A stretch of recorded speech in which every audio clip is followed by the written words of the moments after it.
నమస్తే, welcome to Rudra TV. భారత T20 cricket జట్టు ఐర్లాండ్, ఇంగ్లాండ్ పర్యటనల్లో ఎదుర్కొన్న ఘోర పరాజయం భారత క్రికెట్లో పెద్ద చర్చకు దారితీసింది. 3 దశాబ్దాల తర్వాత వరుస టీ20 సిరీస్లను కోల్పోవడమే కాకుండా ప్రపంచ నంబర్ 1 టీ20 ర్యాంకును కూడా చేజార్చుకోవడం అభిమానులను తీవ్ర నిరాశకు గురిచేసింది.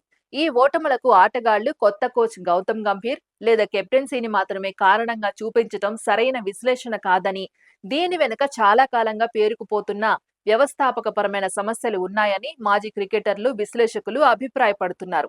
ముఖ్యంగా ఐపీఎల్ ప్రభావం భారత క్రికెట్పై ఎంతగా పడిందనే అంశం ఇప్పుడు ప్రధాన చర్చగా మారింది.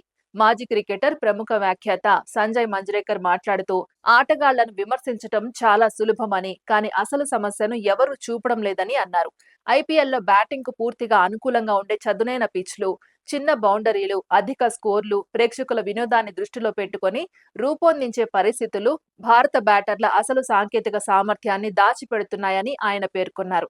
అలాంటి పిచ్లపై ప్రతి మ్యాచ్లో 200 నుంచి 250 పరుగులు చేయడం గొప్ప ప్రతిభలా కనిపిస్తున్నా, విదేశాల్లో బంతి స్వింగ్, సీమ్, బౌన్స్ అయినప్పుడు అదే బ్యాటర్లు తీవ్రంగా ఇబ్బందులు పడుతున్నారని చెప్పారు.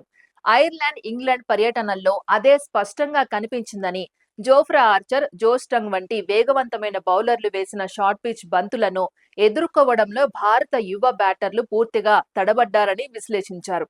క్రీజులో నిలబడి ఇన్నింగ్స్ నిర్మించటం, పరిస్థితులకు అనుగుణంగా ఆటను మార్చుకోవడం, బంతిని గౌరవించటం వంటి సాంప్రదాయ టెస్ట్, వన్డే నైపుణ్యాలు క్రమంగా తగ్గిపోతుండగా ప్రతి బంతిని బౌండరీకి పంపాలనే టీ20 ధోరణి మాత్రమే పెరిగిందని విమర్శిస్తున్నారు. ఒకప్పుడు విదేశీ పర్యటనలకు వెళ్లే ముందు భారత బ్యాటర్లు కౌంటీ క్రికెట్ ఆడుతూ అక్కడి పరిస్థితులకు అలవాటు పడేవారని, ఇప్పుడు ఐపీఎల్, ఫ్రాంచైజీ లీగుల రద్దీ కారణంగా అలాంటి అవకాశాలు తగ్గిపోయాయని మాజీ ఆటగాళ్లు గుర్తు చేస్తున్నారు. కేవలం బ్యాటింగ్ మాత్రమే కాదు, బౌలింగ్ లో కూడా ఇదే పరిస్థితి కనిపిస్తోందని చెబుతున్నారు.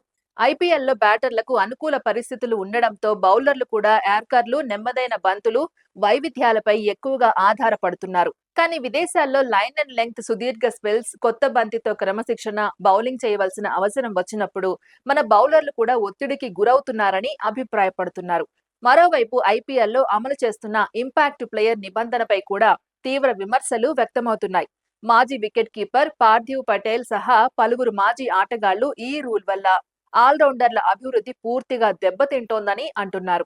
ఒక ఆటగాడు బ్యాటింగ్, బౌలింగ్ రెండింట్లోనూ నైపుణ్యం పెంచుకోవాల్సిన అవసరం లేకుండా అవసరానికి తగ్గట్టు ప్రత్యేక బ్యాటర్ లేదా ప్రత్యేక బౌలర్ను ఉపయోగించే పరిస్థితి ఏర్పడిందని, దీనివల్ల అంతర్జాతీయ స్థాయిలో అవసరమైన నాణ్యమైన ఆల్రౌండర్లు తయారవడం లేదని చెబుతున్నారు. ప్రస్తుతం హార్దిక్ పాండ్యా మినహా మ్యాచ్ను బ్యాట్, బాల్ రెండింటితో ప్రభావితం చేసే ఆటగాళ్లు భారత జట్టులో లేకపోవడం దీనికి ఉదాహరణగా చూపిస్తున్నారు.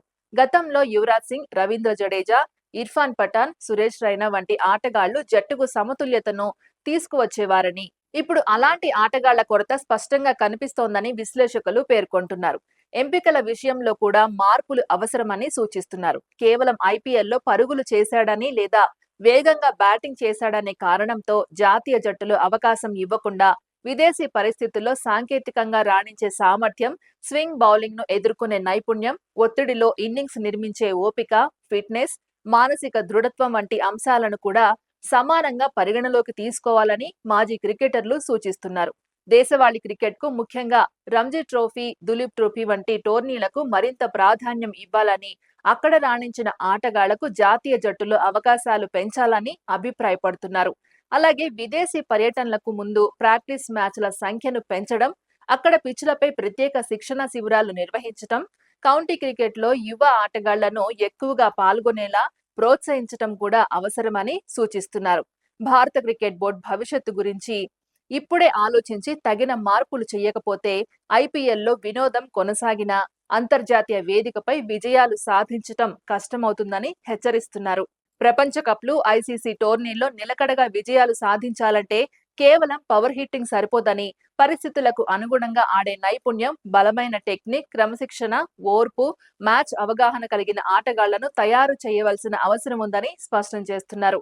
మొత్తంగా భారత జట్టు తాజా పరాజయాలు ఒక హెచ్చరిక మాత్రమేనని, ఇది కేవలం ఒక సిరీస్ ఓటమి కాదని, భారత క్రికెట్ వ్యవస్థలో ఉన్న లోపాలను బయటపెట్టిన సంఘటనగా చూడాలని, ఐపీఎల్ వల్ల వచ్చిన ప్రయోజనాలను కొనసాగిస్తూనే దాని ప్రతికూల ప్రభావాలను తగ్గించేలా బీసీసీఐ, సెలెక్టర్లు, కోచ్లు, రాష్ట్ర సంఘాలు కలిసి దీర్ఘకాలిక ప్రణాళిక రూపొందిస్తేనే భారత క్రికెట్ మళ్లీ ప్రపంచ అగ్రస్థానాన్ని అందుకోగలదని మాజీ క్రికెటర్లు, విశ్లేషకులు అభిప్రాయపడుతున్నారు.